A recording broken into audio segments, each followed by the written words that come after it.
भाइयों बहनों नमस्ते। आज हम पढ़ेंगे डीपीएसपी।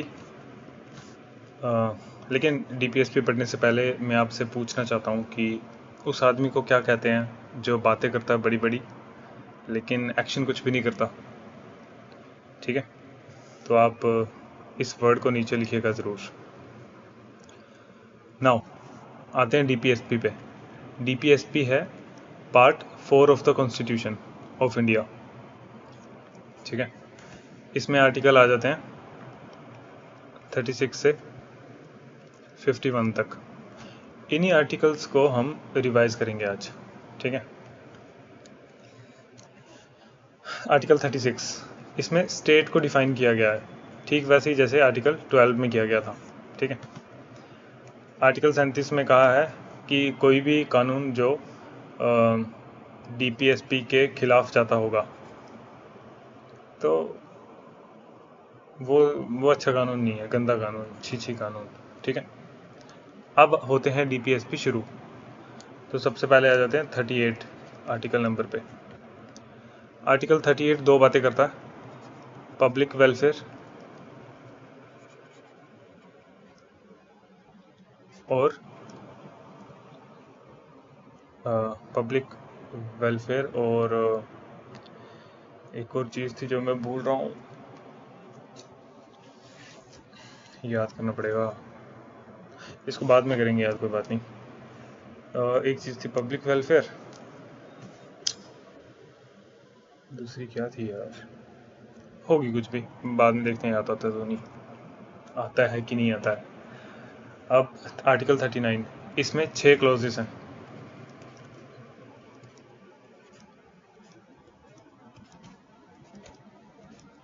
देखो, पहले वाले में बात की है कि लाइवलीहुड का ध्यान रखेगी स्टेट। अच्छा, मैंने ये तो बताया नहीं कि डीपीएसपी होते क्या हैं। डीपीएसपी को बोलते हैं directive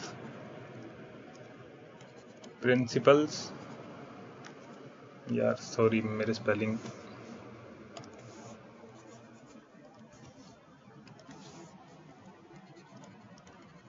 principles of state policy. इसका मतलब है कि ये वो सारी डायरेक्शंस हैं जो कि कॉन्स्टिट्यूशन स्टेट को देता है। स्टेट को देता है यानी सरकार को देता है कि इस बेस पे आप स्टेट की पॉलिसी बनाओ। ठीक है, डीपीएसपी नॉन जस्टिसिएबल होते हैं। नॉन जस्टिसिएबल का मतलब इनमें जो भी चीज़ लिखी है अगर सरकार इसको पूरा नहीं करती तो आप कोर्ट के पास नहीं जा सकते हो, क्योंकि इसी का मतलब होता है नॉन जस्टिसिएबल। ठीक है, लेकिन वही फंडामेंटल राइट्स होते हैं, अगर आपका फंडामेंटल राइट्स का उल्लंघन हो जाए तो आप कोर्ट के पास जा सकते हो, तो उसी को बोल देते हैं जस्टिसिएबल। ठीक है, तो डीपीएसपी क्या होते हैं, नॉन जस्टिसिएबल होते हैं कि ये पूरा करे सरकार, नहीं करे कोई बात नहीं। लेकिन अच्छा, ऐसा है क्यों कि ये नॉन जस्टिसिएबल है? क्योंकि जब कॉन्स्टिट्यूशन बना था तब कंट्री बहुत गरीब थी, इंडिया बहुत गरीब था उस वक्त। तो उस वक्त इतनी सारी चीज़ें एक साथ पूरी कर पाना पॉसिबल नहीं था स्टेट के लिए भी, तो इसलिए इनको एज अ डायरेक्शंस रखती है ताकि स्टेट जब भी सही टाइम आए, रिसोर्सेज हों स्टेट के पास, तो वो इन नक्शे कदम पे चले। ठीक है, तो 38 में हमने देख लिया था पब्लिक वेलफेयर। दूसरी चीज़ याद नहीं आ रही अभी, उसको कर लेंगे बाद में याद। 39 पे आते हैं। 39 का ए है लाइवलीहुड, तो मतलब सरकार देखेगी कि सबका लाइवलीहुड अच्छा हो। ठीक है, दूसरा है डिस्ट्रीब्यूशन ऑफ वेल्थ। इसका मतलब है कि सब में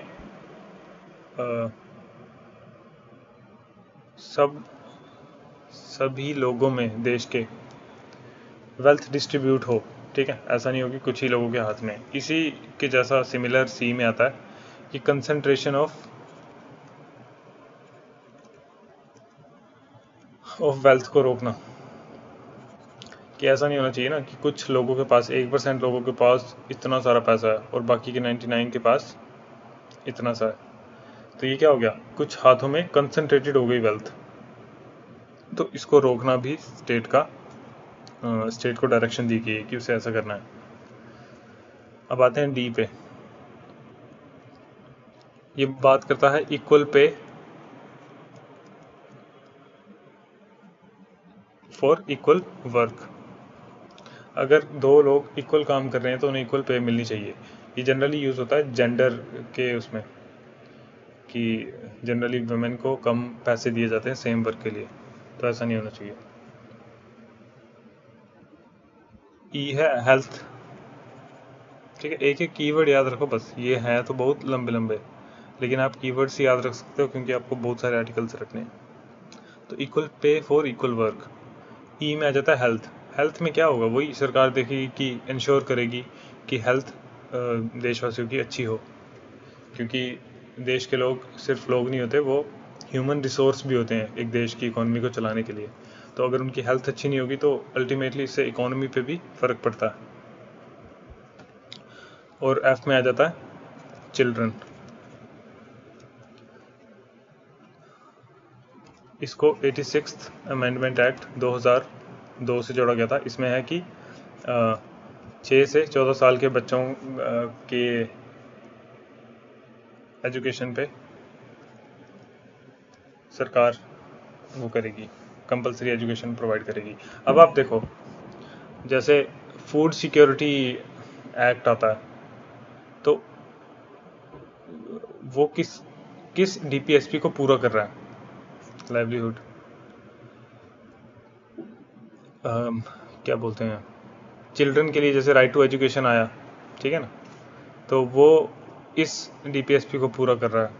हेल्थ सेक्टर में जो वो हो रहे हैं, रिफॉर्म्स हो रहे हैं, तो मतलब वो डीपीएसपी क्या है, सरकार के लिए गाइडलाइंस है कि आपको इन इन चीज़ों पे काम करना है, ठीक है, इन चीज़ों को अचीव करना है।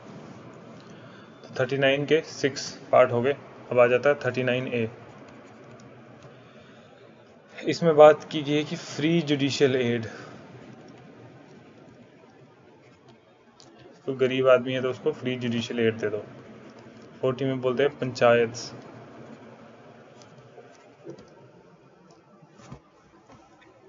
पंचायत सेटअप करनी है, ठीक है। 41 में है,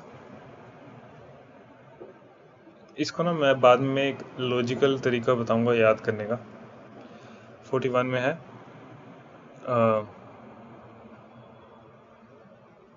वर्क,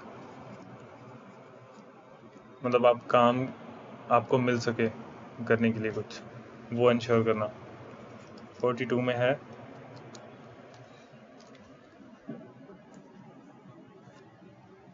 वर्किंग कंडीशंस,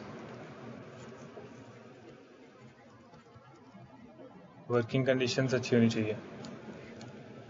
43 में है लिविंग वेज होनी चाहिए,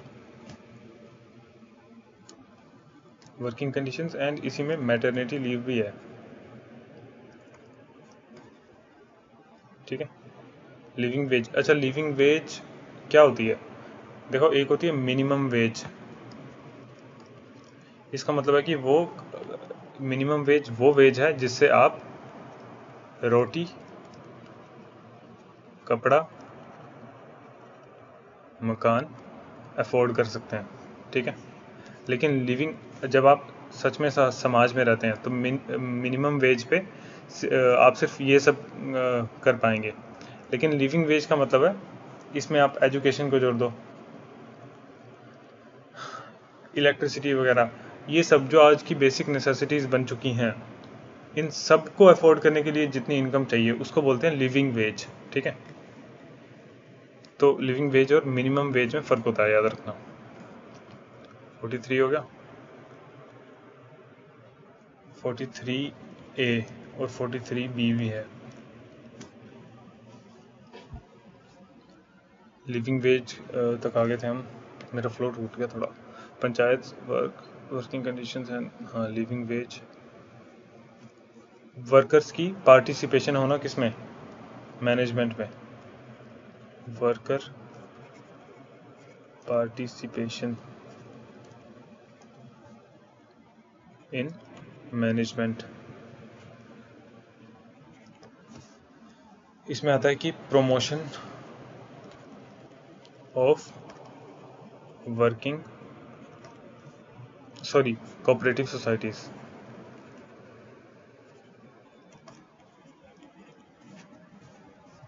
आते हैं 44 तो बिल्कुल ऐसे याद होना चाहिए कि आपको सोते हुए उठा के भी कोई पूछ ले तो। इसमें आता है यूसीसी, यूनिफॉर्म सिविल कोड। इसका मतलब कि एक देश में एक ही कानून चले। अभी आपको पता होगा कि हिंदुओं में जो शादी होती है वो होती है हिंदू मैरिज एक्ट के उससे, मुसलमानों का अलग चलता है। तो ये सब को हटा के एक ही वो कर देना, यूनिफॉर्म सिविल कोड ला देना। ठीक है।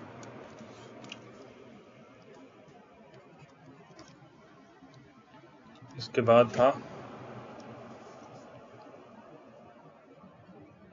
45 में क्या था? 45 में था चिल्ड्रन, लेकिन इसमें 0 से 6 साल के बच्चों की बात की गई है। 0 से 6 साल के बच्चों को अर्ली चाइल्डहुड केयर देना, ये भी सरकार की जिम्मेदारी होनी चाहिए। 46 SC/ST को और जो भी बैकवर्ड क्लासेस हैं उनको अपलिफ्ट करना। 47 न्यूट्रिशन इंश्योर करना।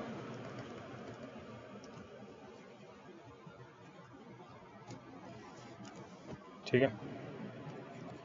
48 एग्री कल्चर पे ध्यान देना। 48A इन्वायरमेंट को प्रिजर्व करना। 49 में आ जाता है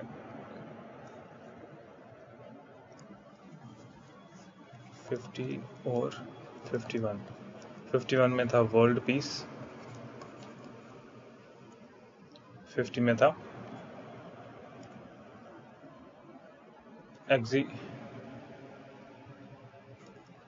एग्जीक्यूटिव एंड जुडिशरी में इनको सेपरेट रखना। ठीक है। ऐसा क्यों होगा लेकिन? क्योंकि अगर एग्जीक्यूटिव वो लोग होते हैं जो सरकार के जो भी कानून है उसको लागू करते हैं, जैसे IAS IPS, जो भी डिसीजन ले सकते हैं आपके लिए। ठीक है। इवन कि PM CM, ये सारे जो लोग होते हैं ना, ये आते हैं एग्जीक्यूटिव में। तो अगर यही जुडिशरी बन जाएंगे तो पहले तो कुछ भी आर्बिट्ररी एक्शन ले लेंगे, फिर जुडिशरी भी अगर ये खुद ही होंगे, जुडिशरी में भी इन्हीं का इन्फ्लुएंस होगा, तो आप इंसाफ किसके पास मांगने जाओगे?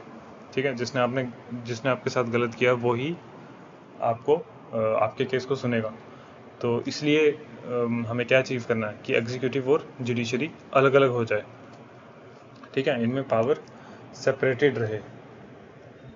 ठीक है। अब बचता अपना आर्टिकल 49। आर्टिकल 49 में क्या था, मैं खुद भूल रहा हूँ अभी।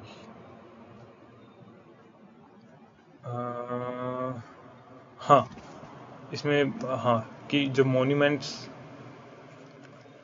ये जो भी मॉन्यूमेंट्स प्लेस हो गए जिनका भी हिस्टोरिक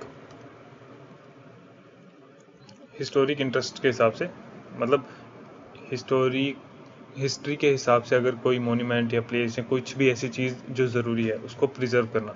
ठीक है। और अब क्या बच रहा था अपना, एक आर्टिकल 38 बच रहा था।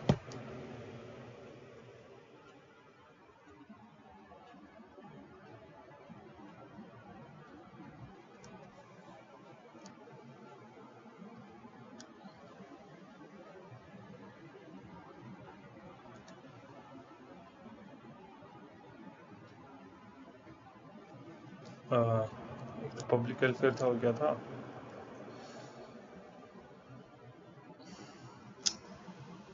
यार, हाँ जस्टिस इंश्योर करना। जस्टिस कितने तरह का? पॉलिटिकल, सोशल एंड पॉलिटिकल हो गया, सोशल हो गया, और इकोनॉमिक। ठीक